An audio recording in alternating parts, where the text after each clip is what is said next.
Refraction ನಲ್ಲಿ ಒಂದಷ್ಟು observation ಮಾಡಬಹುದು.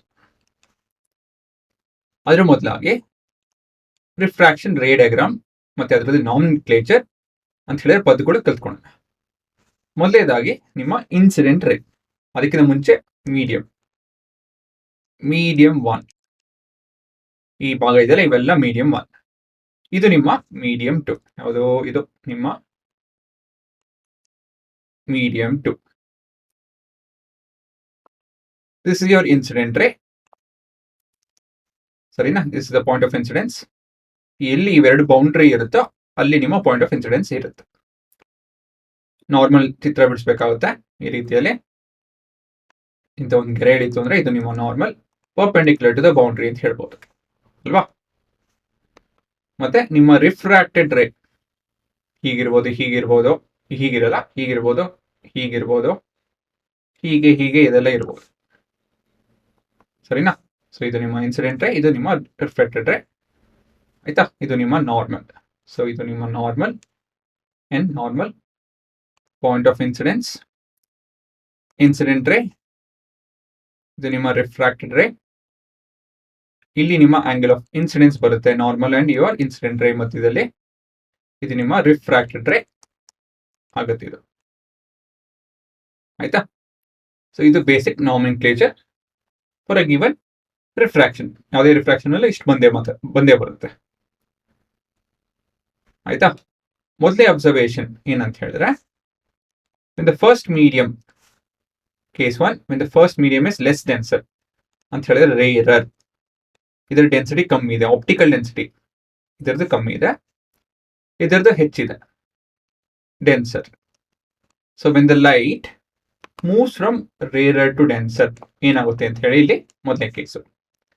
At the point of incidence ಏನ್ ಮಾಡ್ಬೇಕು ನಾವು? ನಾರ್ಮಲ್ ಚಿತ್ರ ಬಿಡಿಸ್ಬೇಕು, ಗೆರೆ ಎಳಿಬೇಕು. ಸರಿನಾ? ಏನಾಗುತ್ತೆ, ನಿಮ್ಮ ಲೈಟ್ ಹೀಗೆ ಹೋಗೋ ಬದಲು, ಈ ಲೈನ್ ಹೋಗೋ ಬದಲು ಏನಾಗ್ತದೆ, it will bend towards the normal. ಇದು ನಾರ್ಮಲ್ ಕಡೆ ಬೆಂಡ್ ಆಗುತ್ತೆ. ಆಯ್ತಾ? ಇದು ನಿಮ್ಮ ಇನ್ಸಿಡೆಂಟ್ ರೇ, ಇದು ನಿಮ್ಮ ರಿಫ್ರಾಕ್ಟೆಡ್ ರೇ. ರಿಫ್ರಾಕ್ಟೆಡ್ ರೇ ಹೇಗೆ ಬೆಂಡ್ ಆಗುತ್ತೆ ಅಂತ ಹೇಳಿದ್ರೆ, it will be towards the normal. ಆಯ್ತಾ? ಹೀಗೆ ಹೋಗೋ ಬದಲು it will be towards the normal. ಇದು ನಿಮ್ಮ ಆಂಗಲ್ ಆಫ್ ಇನ್ಸಿಡೆನ್ಸ್, ಇದು ನಿಮ್ಮ angle of refraction with respect to the normal ಅಲ್ವಾ. A ray of light is bent towards the normal when it enters an optical denser medium at an angle. ಅಲ್ವಾ? ಇದು rarer to denser ಹೋಗ್ತಾ ಇದೆ ಈ ಬೆಳಕು. So ಇಂಥ ಸಮಯದಲ್ಲಿ ಏನಾಗುತ್ತೆ, ನಿಮ್ಮ refracted ray it will be near to the normal ಅಂತ ಹೇಳ್ಬೋದು. In terms of angle of refraction is lesser than angle of incidence. ಇಲ್ಲಿ ಎಕ್ಸಾಂಪಲ್ಗೋಸ್ಕರ ನಾನು ಇಲ್ಲಿ ಏರ್ ಮತ್ತೆ ಆಯಿಲ್ ತಗೊಂಡಿದ್ದೀನಿ. ಇಲ್ಲಿ ಏನ್ ನೋಡ್ತಾ ಇದೀವಿ ಅಂತ ಹೇಳಿದ್ರೆ, ನಿಮ್ ರೇ ಈ ತರ ಹೋಗೋ ಬದಲಾಗಿ ಅಲ್ವಾ, ಇಟ್ ಇಸ್ ಬೆಂಟ್. ಹೇಗೆ ಬೆಂಟ್ ಆಗಿದೆ, ಇಲ್ಲಿ ನಾವು ನಾರ್ಮಲ್ ಚಿತ್ರ ಬಿಡಿಸ್ತು ಅಂತ ಹೇಳಿದ್ರೆ it will B bent towards the normal. ಸರಿನಾ? ಲೈಟ್ ಹೀಗೆ ಹೋಗೋ ಬದಲಾಗಿ ಏನಾಗ್ತದೆ, it is bent towards the normal. ಈ ರೀತಿಯಲ್ಲಿ ಬೆಂಡ್ ಆಗುತ್ತೆ. ಆಯ್ತಾ? ಸೊ ಇದು ಪ್ರಾಕ್ಟಿಕಲ್ ಆಗು ಕೂಡ ನೋಡ್ತಾ ಇದೀವಿ ಇಲ್ಲಿ. ಇದು ನಿಮ್ಮ ಲೆಸ್ ಡೆನ್ಸ್ಡ್ ಏರ್ ಇದು ಕಂಪೇರ್ಡ್ ಟು ಆಯಿಲ್. ಇದು ನಿಮ್ಮ ಆಯಿಲ್. ಆಯ್ತಾ? ಎಣ್ಣೆ, ಇದರೊಳಗೆ ಎಣ್ಣೆ ಇದೆ, ಇದು ಗಾಳಿ. Air is less denser than oil. So ಏನಾಗುತ್ತೆ, light it will bend towards the normal. ಸರಿನಾ? ಇದು ಉಲ್ಟಾ ಕೇಸ್ ಏನಾಗ್ಬೋದು ಹೇಳಿ ನೋಡೋಣ. ಇಲ್ಲಿ ಚಿತ್ರದಲ್ಲಿ ಇದೆ ನೋಡಿ, ಏನಾಗ್ತದೆ ಹೇಳಿ ನೋಡೋಣ. ನಾನು ಚಿತ್ರ ಬಿಡಿಸೋರ್ಗು ಹೇಳ್ಬೇಕು ನೀವು.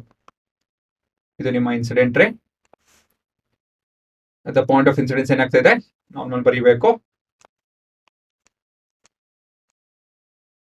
ಸೊ ಇಲ್ಲೇನಾಗುತ್ತೆ, ಇನ್ಸ್ಟೆಡ್ ಆಫ್ ಗೋಯಿಂಗ್ ಸ್ಟ್ರೈಟ್ ಹೀಗೆ ಹೋಗೋ ಬದಲು it will bend away from the normal ಅಲ್ವಾ. A light which was supposed to be going this way, correct? A light which was supposed to be going this way, it is bent away from the normal. Sarina? So here angle of incidence is less than angle of refraction. Angle of refraction is more than angle of incidence. Practical ಇಲ್ಲಿ ನೋಡ್ಬೋದು ನಾವು. ಇದು ನಿಮ್ಮ normal ಅಂತ ತಿಳ್ಕೊಂಡ್ರೆ ಸ್ವಲ್ಪ ಚೆನ್ನಾಗಿರುತ್ತೆ. ಇಲ್ಲಿ ಅಲ್ವಾ, ಇದು ನಿಮ್ಮ angle of incidence, this is your angle of refraction. Light ಹೀಗೆ ಬಂದು ಹೀಗೆ ಹೋಗ್ತದೆ. ಇದು ನಿಮ್ಮ ಎಣ್ಣೆ, ಇದು ನಿಮ್ಮ ಗಾಳಿ ಅಲ್ವಾ. ಸೊ ಡೆನ್ಸರ್ ಟು ರೇರರ್ ಏನಾಗ್ತದೆ, it is bending away from the normal. ಹೀಗೆ ಹೋಗೋ ಬದಲಾಗಿ ಈ ದಿಕ್ಕಲ್ಲಿ ಹೋಗೋ ಬದಲಾಗಿ ಏನಾಗ್ತದೆ, ಇದು ನೋಡ್ಬೋದು ದೂರ ಹೋಗ್ತದೆ, ನಾರ್ಮಲ್ಗಿಂತ ದೂರ ಹೋಗ್ತದೆ ಅಲ್ವಾ. ಸೊ ಇದನ್ನೆಲ್ಲ ಬರ್ಕೊಬೇಕು ಹುಡುಗರು, ನೀವು ಒಂದು ಬಿಡಂಗಿಲ್ಲ.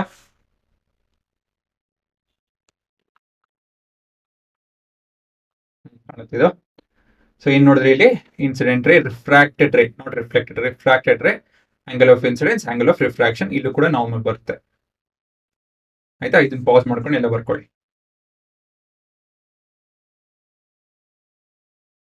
ಮುಂದಿನ ಭಾಗದಲ್ಲಿ ರೇರರ್ ಟು ಡೆನ್ಸರ್ ಅಂದ್ರೆ less denser to more denser, optically denser medium ಹೋಯ್ತು ಅಂತ ಹೇಳಿದ್ರೆ it will bend towards the normal. Example ಕೂಡ ನೋಡಿದ್ದೀವಿ ಇಲ್ಲಿ, ಇದು ಬರ್ಕೊಬೇಕು.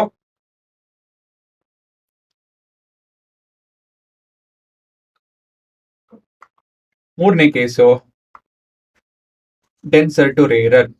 ಇಲ್ಲೇನಾಗುತ್ತೆ, it will bend away from the normal. ಇಲ್ಲಿ ನೋಡ್ಬೋದು oil to air, denser to rarer ಅಲ್ವಾ. ಡೆನ್ಸರ್ ಟು ರೇರರ್ ಏನಾಗ್ತದೆ, it is bending away from the normal. ಈ ಪಾಯಿಂಟ್ ಕೂಡ ಬರ್ಕೊಬೇಕು.